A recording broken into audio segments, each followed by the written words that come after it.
In this video, I'll show you how to get USDC Polygon address on Trust Wallet. Ensure you subscribe and turn on the notification to the channel for lots of educational guides and content like this. And if someone tells you to send him or her your Polygon wallet address that is on the USDC, what to do right now, over to your managed crypto, right?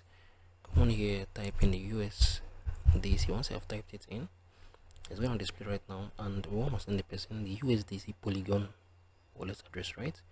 I'm going to scroll down gradually. I'll show you the one that is the USDC Polygon, so as you not make mistakes. It's not this one, it's not this one. This one is bridged, right?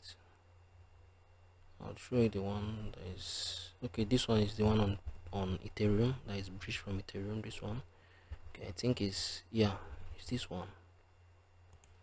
Is this one. So this is the USDC POS, the USDC Polygon wallet address. If you find this video helpful, please share it below in the comment section. Thank you guys for watching through the video. I'll see you guys in the next one.